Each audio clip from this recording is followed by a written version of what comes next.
Assalamualaikum warahmatullahi wabarakatuh. Selamat siang, salam sejahtera bagi kita semua. Yang terhormat Bapak Felix Baskara serta teman-temanku yang saya cintai. Pertama-tama, marilah kita panjatkan puji syukur kehadirat Allah Subhanahu wa Ta'ala yang telah melimpahkan nikmat dan karunia-Nya kepada kita semua untuk berkumpul di tempat ini dengan sehat walafiat tak kurang suatu apapun. Shalawat serta salam semoga tetap tercurahkan kepada junjungan kita Nabi Agung Muhammad SAW, kepada keluarganya, kepada sahabatnya, dan insya Allah kepada kita sebagai umatnya di akhir zaman nanti. Amin. Terima kasih atas tempat dan waktu yang diberikan kepada saya untuk membacakan sebuah pidato tentang bahasa Indonesia sebagai bahasa pemersatu. Hadirin yang saya hormati, ada sebuah proses panjang penggunaan bahasa Indonesia dijadikan sebagai bahasa pemersatu. Oleh karena itu, adalah sebuah kewajiban bagi kita sebagai generasi muda untuk menghargai peran dan kedudukan bahasa Indonesia. Mengapa saya katakan demikian? Apakah ada yang salah dengan bahasa yang kita gunakan sehari-hari? Menggunakan bahasa asing atau mempelajari bahasa asing adalah sesuatu yang sangat penting, mengingat tuntutan persaingan di era globalisasi saat ini. Akan tetapi manakala di hati kita terdapat suatu kebanggaan, maka secara tanpa sadar kita telah menjatuhkan identitas kita sebagai bangsa Indonesia. Hadirin yang saya hormati, sebenarnya bukan hal baru lagi tentang Indonesia yang merupakan negara kepulauan dengan budaya yang sangat banyak dan beragam. Berbagai suku, tradisi, flora, fauna, dan jenis bahasa bisa kita jumpai di tiap daerah di Indonesia. Sungguh betapa sangat kayanya negeri kita Indonesia. Namun dengan segala keanekaragaman tersebut, bukan hal yang mudah pula untuk menjaga dan melestarikan harta Indonesia tersebut. Salah satunya adalah bahasa.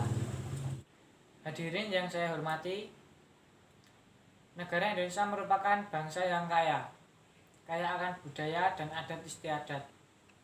Beragam bahasa mereka gunakan untuk berkomunikasi, berhubungan, bekerja sama, dan bersosial dengan masyarakat. Meskipun begitu, dengan beragam macam warna-warni adat dan istiadat, dengan menggunakan bahasa kita dapat mengungkapkan keinginan, kemampuan, ilmu, dan pengetahuan kita dengan berbahasa Indonesia. Hadirin yang berbahagia, bahasa Indonesia adalah bahasa yang sangat penting dalam kehidupan bangsa. Bahasa Indonesia sebagai bahasa persatuan dari keanekaragaman bahasa di Indonesia. Sebagai bahasa persatuan, maka kita harus menjunjung tinggi bahasa Indonesia. Siapa yang merendahkan, maka dia menghina bangsanya sendiri. Hadirin yang berbahagia, pendidikan memegang peran yang sangat penting dalam proses peningkatan kualitas sumber daya manusia.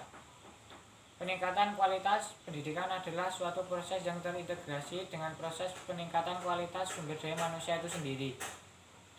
Menyadari pentingnya proses peningkatan integritas sumber daya manusia, maka pemerintah bersama kalangan swasta dan masyarakat umumnya telah dan terus berupaya mewujudkan amanat tersebut melalui berbagai usaha pembangunan pendidikan nasional yang lebih berkualitas, antara lain melalui pengembangan dan perbaikan kurikulum serta sistem evaluasi. Jadi yang berbahagia, efektivitas proses pencapaian kualitas pendidikan tersebut sangat terkait dengan esensi proses komunikasi yang terjadi, dan hal ini sangatlah berhubungan dengan kemampuan menggunakan bahasa. Seluruh bentuk proses peningkatan kualitas sumber daya manusia melalui pendidikan itu telah dilakukan dan sebagian besar menggunakan bahasa Indonesia.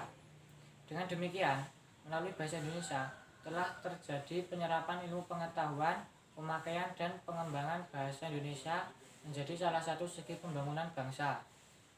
Bahkan sejumlah ahli telah menggunakan dan memperhitungkan bahasa Indonesia sebagai salah satu indikator untuk menunjukkan mutu manusia Indonesia. Hadirin yang saya hormati, Belakangan ini banyak masyarakat Indonesia yang lebih mencintai bahasa asing, khususnya bahasa Inggris, daripada bahasa Indonesia. Memang kita harus mempelajari bahasa Inggris yang menjadi bahasa internasional ini sebagai tontonan kemajuan sumber daya manusia. Akan tetapi, tidak ada salahnya jika kita lebih mencintai bahasa kita sendiri, yakni bahasa Indonesia, dengan menggunakannya. Hadirin yang berbahagia, pada dasarnya pendidikan merupakan upaya yang terencana dalam proses pembinaan dan pembelajaran bagi individu agar dapat berkembang dan tumbuh menjadi manusia yang mandiri, bertanggung jawab, berilmu, kreatif, sehat, sekaligus berakhlak mulia, baik dilihat dari aspek jasmani maupun rohani. Kiranya sekian yang dapat saya sampaikan. Segala kebaikan berasal dari Tuhan Yang Maha Esa, dan saya mohon maaf apabila terdapat tutur kata yang kurang tepat di hati hadirin semua. Semoga Tuhan Yang Maha Kuasa senantiasa memberikan barokahnya pada kita semua. Amin. Assalamualaikum warahmatullahi wabarakatuh.